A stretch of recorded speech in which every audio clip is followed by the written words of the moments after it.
رحیم اللہم صلی علی محمد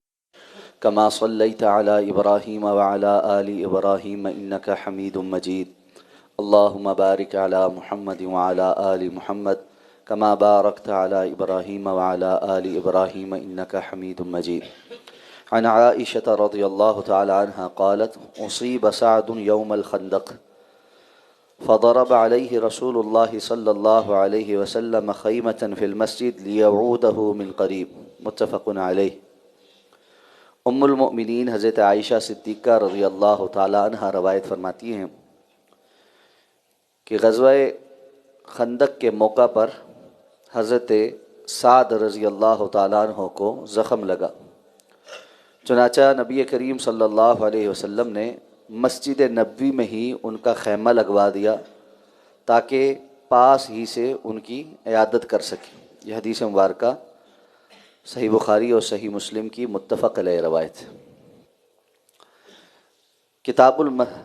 الصلاۃ میں باب المساجد، مسجدوں کے احکام و مسائل سے متعلق احادیث مبارکہ ذکر ہو رہی ہیں۔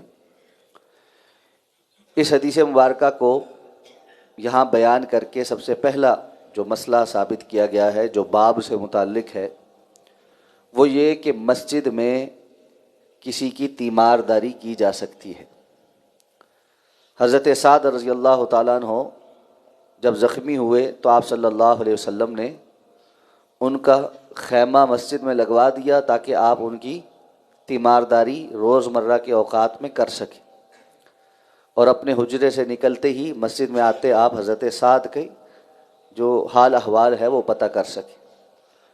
تو اللہ کے رسول صلی اللہ علیہ وسلم نے حضرت سعد کی تیمارداری مسجد کے اندر کی ہے، تو اس لیے مریض کی تیمارداری مسجد میں کی جا سکتی ہے۔ دوسری بات کہ کسی مریض کو مسجد میں رہنے کی اگر ضرورت ہو تو وہاں مسجد میں اس کے قیام کا انتظام کیا جا سکتا ہے، جیسے کہ حضرت سعد کے قیام کا انتظام مسجد میں کیا گیا، اور اس کے لیے اگر کوئی خیمہ وغیرہ لگانے کی ضرورت ہو تو وہ بھی لگایا جا سکتا ہے، جیسے کہ اعتکاف میں بیٹھے ہوئے لوگوں کے لیے مسجد میں خیمہ لگانا جائز ہے۔ اللہ کے رسول صلی اللہ علیہ وسلم، صحابہ کرام اور صحابیات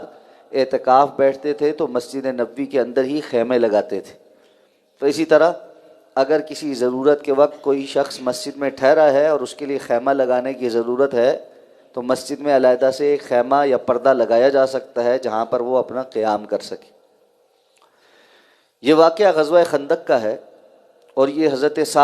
سعد بن معاذ رضی اللہ تعالیٰ عنہ ہیں جو کہ قبیلہ اوس کے سردار تھے۔ حضرت سعد بن معاذ رضی اللہ تعالیٰ عنہ بڑے جلیل القدر صحابی، جب اسلام قبول کیا تھا تو ان کی عمر 30 سال تھی، اور غزوہ خندق کے موقع پہ جب شہید ہوئے ہیں تو ان کی عمر 36 سال تھی۔ 36 سال کی جوانی اور 6 سال صرف اسلام میں، لیکن ایسے مار کے تھے کہ اللہ رب العزت نے وہ مقام عطا فرمایا جو کم ہی کسی کو نصیب ہوا۔ حضرت سعد بن معاذ رضی اللہ تعالیٰ عنہ کو غزوہ خندق میں مشرکین کی جانب سے چلایا گیا ایک تیر ان کی رگ میں لگا تھا،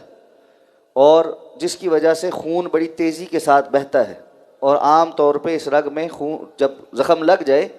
تو بندہ زیادہ دیر زندہ نہیں رہتا، اس لیے کہ خون بڑی تیزی کے ساتھ بہتا ہے تو تھوڑی دیر میں ہی بندہ فوت ہو جاتا ہے۔ حضرت سعد رضی اللہ تعالیٰ عنہ نے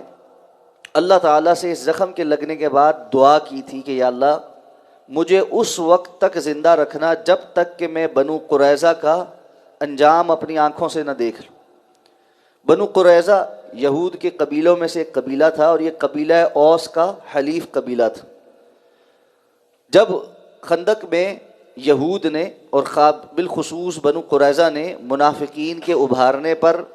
اور مشرکین مکہ کے رابطے کرنے پر ان کے ساتھ ساز باز کر لی، اور رسول اللہ صلی اللہ علیہ وسلم کی ساتھ جو معاہدہ تھا کہ مدینہ کے باسی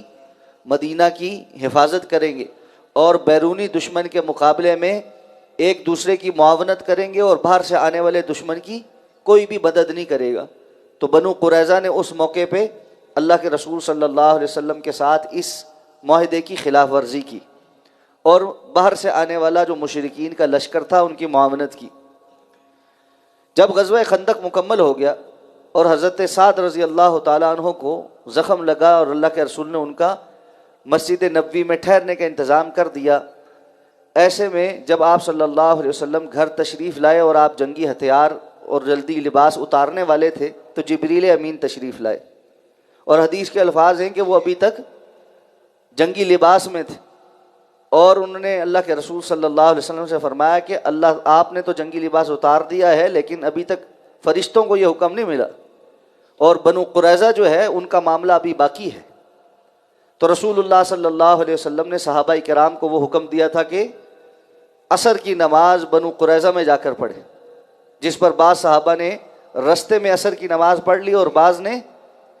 تاخیر ہونے کے باوجود، اور بعض روایات میں ہے کہ عشاء کے قریب جا کر عصر کی نماز وہاں پڑھی۔ اس لیے یہ جو ایک اجتہادی مسئلہ تھا، آپ صلی اللہ علیہ وسلم کو جب پتہ چلا تو آپ نے کہا دونوں نے ٹھیک عمل کیا، کہ حدیث کے ظاہری الفاظ سے جنہوں نے یہ سمجھا کہ آپ نے جلدی جانے کا حکم دیا ہے اور نماز تو اپنے وقت پر پڑھنی ہے، بات یہ بھی ٹھیک ہے، اور جنہوں نے یہ کہا کہ اللہ کے رسول نے جب کہہ دیا ہے کہ کوئی بھی بندہ عصر کی نماز نہ پڑھے سوائے اس کے کہ جو ہے بنو قریظہ میں، تو اس کا مطلب یہ ہے کہ اب عصر کی نماز بنو قریظہ میں پہنچ کے ہی ہوگی وگرنہ نہیں ہوگی۔ تو دونوں کا حدیث کے ظاہری الفاظ سے استدلال تھا، اس لیے آپ صلی اللہ علیہ وسلم نے دونوں کے ہی عمل کو ٹھیک قرار دی۔ جب بنو قریظہ کا معاملہ ہوا اور اللہ کے رسول صلی اللہ علیہ وسلم نے ان کی محاصرہ کر لیا اور کافی دن یہ محاصرہ جاری رہا، آخر اللہ نے ان کے دلوں کے اندر رعب ڈال دیا، وگرنہ ان کے پاس اسلحہ، ساز و سامان، کھانے پینے کا سامان بھی اتنا تھا کہ وہ کئی مہینے محاصرہ برداشت کر سکتے تھے، لیکن جب دل میں رعب پڑ جائے تو جنگیں ساز و سامان سے نہیں جیتی جاتی، دل کی قوت اور جرأت سے جیتی جاتی۔ تو وہ اس شرط پر راضی ہو گئے کہ حضرت سعد بن معاذ رضی اللہ تعالیٰ عنہ ان کے متعلق فیصلہ کریں گے، اگر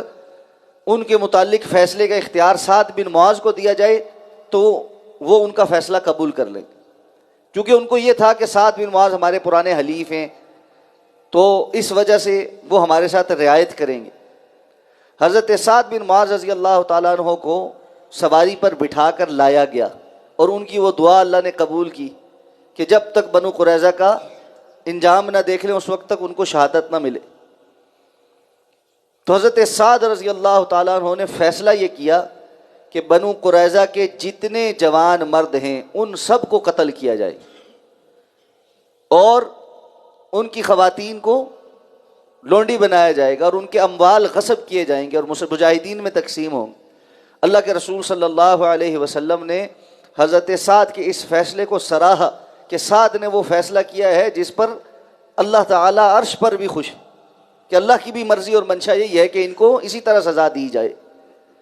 اب حضرت سعد رضی اللہ تعالیٰ کو جب مسجد واپس لے جایا گیا تو کچھ ہی دیر کے بعد یا اگلے دن حضرت سعد رضی اللہ تعالیٰ عنہ کے خیمے میں سے خون بہتا ہوا نظر آیا۔ جب اندر جا کر دیکھا گیا تو وہ شہید ہو چکے تھے۔ رسول اللہ صلی اللہ علیہ وسلم نے اس موقع پہ فرمایا تھا اہتز لہ عرش الرحمن، سعد کی شہادت پر